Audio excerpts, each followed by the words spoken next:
Hello, আসসালামু আলাইকুম। আশা করি সবাই ভালো আছেন। আজকে দেখাবো কিভাবে ফটোশপ দিয়ে পাসপোর্ট সাইজের ছবি তৈরি করা যায়। প্রথমে আমরা একটি ছবিকে সিলেক্ট করলাম এবং ছবিকে সিলেক্ট করার পরে এটার ব্যাকগ্রাউন্ড চেঞ্জ করব। ব্যাকগ্রাউন্ড চেঞ্জ করার জন্য প্রথমে আমরা 1.50 বাই 1.90 রেশিওতে কেটে নিলাম ছবিটিকে। এই যে দেখতেছেন যে কাটতেছি। আর কোনো ভালো ছবি ছিল না বিধায় এই পিছে ছেলেটার ছবিটা দিয়ে এই ছবিটা করলাম। এই যে ব্যাকগ্রাউন্ড চেঞ্জ করার জন্য কাটতেছি। এটা যতটা স্মুথ হবে ততটা আপনার ছবির ব্যাকগ্রাউন্ড তত ভালোভাবে চেঞ্জ হবে। আমি ব্যস্ততার কারণে আপনাদের ভিডিওটি দেখানোর জন্য অল্প সময়ের মধ্যে তাই শর্টকাটভাবে কাটতেছি।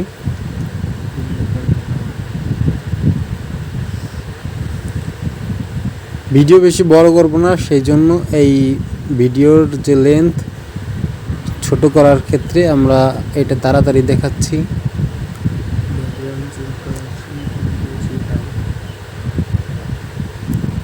এই ব্যাকগ্রাউন্ড চেঞ্জ করতে আমরা প্রথমে Ctrl+Shift+I তারপরে ডিলিট দিব।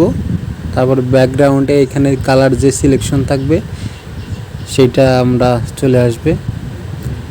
এই যে আমরা দিয়েছি Ctrl+Shift+I তারপর ডিলিট। এখানে ব্যাকগ্রাউন্ড রেড চলে আসছে। ওই যে দেখেন নিচে রেড কালার সিলেক্ট করা ছিল, তাই পরবর্তীতে আমরা নীল কালার সিলেক্ট করছি।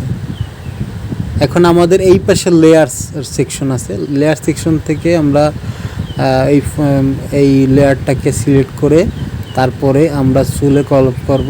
এর জন্য একটু ব্ল্যাক কালি নিয়ে এখানে আমরা কালার করতেছি।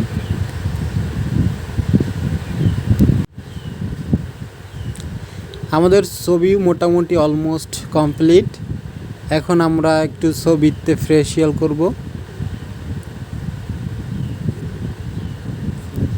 আমরা অল্টার চাপ দিয়ে যেই কালারটা আমাদের পছন্দ, অর্থাৎ মুখের মধ্যে যেই কালারটা আমাদের হোয়াইট লাগবে সেইখান থেকে অল্টার চাপ দিয়ে নিয়ে এসে কালো স্থানে আমরা এখানে লাগাই দেব।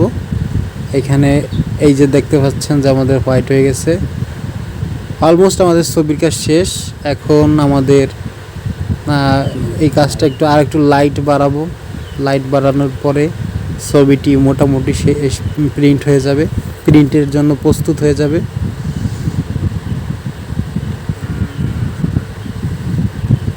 দেখতে পাচ্ছেন আমরা নিখুঁতভাবে করিনি, তারপরও কিন্তু ছবিটি আর একটু সময় লাগে, কিন্তু আমরা চেষ্টা করছি ভালোভাবে দেখানোর জন্য।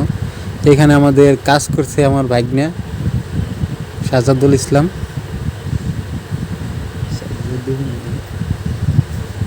এই যে ও আর কাজটা আস্তে আস্তে ভালো হবে মোটামুটি।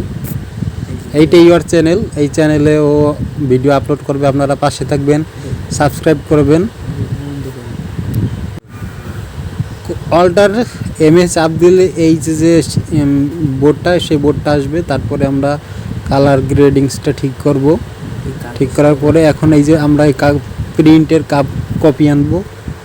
Ctrl+N দিয়ে আমরা এই পেপার টানছি। পেপার টানার পরে এটা হচ্ছে আর একটা লেয়ার।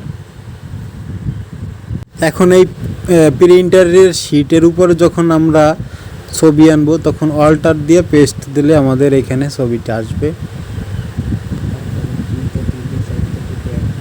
আমরা যে কয়টা ছবি অ্যাড করব, যেমন 1, 2, 3, 4, সেই কয়টা ছবি আমরা আনতে পারবো। এরকম এইখানে কপি করে এক পাশে Ctrl+E দিয়ে তারপরে সিলেক্ট করার পরে ওইটা আমরা লেয়ার অ্যাডজাস্টমেন্ট হয়ে যাবে। তারপরে ওই লেয়ারটা ধইরা টাইনা যে কয়বার নামাবো সেই কয়টা আমরা প্রিন্ট করতে পারবো একসাথে। সব কিছুর শেষে আমরা Ctrl+P দিয়ে প্রিন্টের জন্য কমান্ড দিব। তারপরে আমাদের প্রিন্টের জন্য রেডি হয়ে যাবে। এই ছিল আমাদের ভিডিও। ভালো থাকবেন, সুস্থ থাকবেন এবং আমাদের জন্য দোয়া করবেন। আল্লাহ হাফেজ।